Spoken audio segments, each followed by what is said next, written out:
ကိုယ်တိုင်လည်းကံမကောင်းတော့ဘူးထင်တယ်နောက်သုံးတစ်ချက်ကတော့အချုပ်နှောင်ခံရတဲ့လူမျိုးတွေအတွက်ဆိုလို့ရှိရင်လည်းအာပူအားထားပြုရမယ်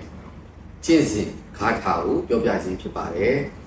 မင်္ဂလာပါဘောတော့နေလဆရာမင်းဒီလဖြစ်ပါတယ်ဘေးဥစိန်ဝင်ရွှေလူနဲ့အားတပည့်တရားလည်းဖြစ်ပါတယ်ကိုယ့်ရဲ့သားသမီးတွေကိုဝိသဒရာနည်းပညာနဲ့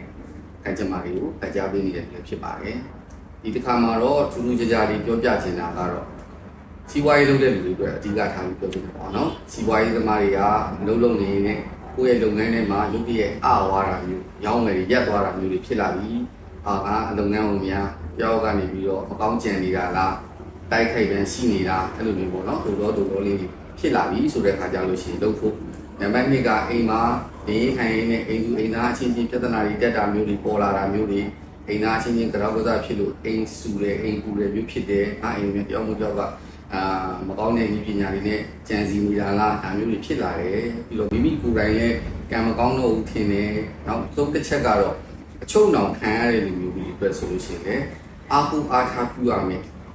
ကျင့်စဉ်ဂါထာကိုပြောပြခြင်းဖြစ်ပါတယ်အဲ့ဒါကတော့နမောတေဂါထာဖြစ်ပါတယ်ဒီနမောတေဂါထာကတော့မြတ်စွာဘုရားရှိလက်ထက်ထဲကနေမင်းလာမင်းဘသူရိန်မင်းနတ်မင်းနဲ့ပတ်သက်တဲ့ဂါထာတစ်ပုဒ်လည်းဖြစ်တယ်တမိုင်းဝင်ဂါထာကြီးလည်းဖြစ်တယ်အင်မတန်မှလည်းအကျိုးကျေးဇူးလည်းကြီးတယ်အင်မတန်မှလည်းထိရောက်ပါတယ်နမောတေဂါထာကြီးကတော့အားလုံးလည်းသိပြီးသားဖြစ်မှာပါ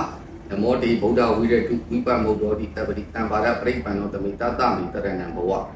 တူလဲတူတယ်ရွတ်ရတာလည်းအဆင်ပြေတယ်ဒါပေမဲ့ဂါထာကြီးကိုဘယ်လိုကျင့်ကြမလဲဘယ်လိုကျင့်ဘယ်လိုမျိုးအားထုတ်ကြမလဲကျင့်စဉ်ဘယ်လိုဝင်မလဲဆိုလို့ရှိရင်ထုံးစံတိုင်းပါပဲငါးပါးသီလခံယူမယ်ဘုရားရှိခိုးမယ်ငါးပါးသီလခံမယ်ပြီးသွားလို့ရှိရင်ခင်မုန်းကြီး10ပါးကိုကံကြွေးချီတဲ့အနေနဲ့ကြောမယ်ပြီးသွားပြီဆိုတဲ့အခါမှာနမောတေဂါထာတော်ကြီးကိုရွတ်ဖတ်ပြီးဆိုမယ်ဒီနေရာမှာ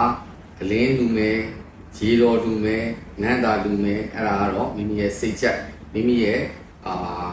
တရားတရားရှိသလောက်ပေါ့နော်အကုန်လုံးအဲ့လိုမျိုးကိုယ်စိတ်ကြိုက်ကိုယ်အောင်လုပ်နိုင်တယ်နမောတေဂါထာကြီးကိုမနေ့က108ခေါက်ညကို108ခေါက်မပြတ်မကွက်ပူဇော်မယ်9ရက်18ရက်29ရက်အပိုင်းတိုင်းအတိတ်ခံဝင်သွားမယ်ဆိုလို့ရှိရင်တော့ထူးထူးခြားခြားကြီးကိုအကျက်တဲချင်းမြောင်းရက်နေလွတ်မြောက်သွားမယ်မကောင်းတဲ့ပယောဂတွေကြံစည်မှုကလည်းလွတ်မြောက်သွားမယ်မိမိကိုယ်တိုင်လည်းကိုယ်ရည်စိတ်တွေကြည်လင်လာမယ်တန်ရှင်းလာမယ်စိတ်ခွန်အားတွေရလာမယ်စီးပွားတွေလည်းလက်လာပါတွေလည်းဝင်လာနိုင်ပါတယ်အဲဒါကြောင့်နမောတေဂါထာတော်ကြီးကိုကျင့်စဉ်အနေနဲ့ဝင်ကျင်ပါတယ်ဆိုလို့ရှိရင်နံပါတ်1အနေနဲ့ရေတော်အလင်းနန္တာတူမယ်ပြီးရင်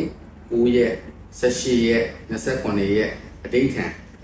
ပုံမှန်လေးမပြတ်တမ်းဝင်သွားမယ်ဆိုလို့ရှိရင်မိမိရဲ့ပါရမီအကျိုးကျေးဇူးရှိသလောက်စိတ်စေတနာဆွမ်းအားရှိသလောက်ထူးထူးခြားခြားကြီးကိုအကျက်တဲတွေကနေလွတ်မြောက်သွားမယ်ဆိုတာကိုဝေမျှပေးခြင်းဖြစ်ပါတယ်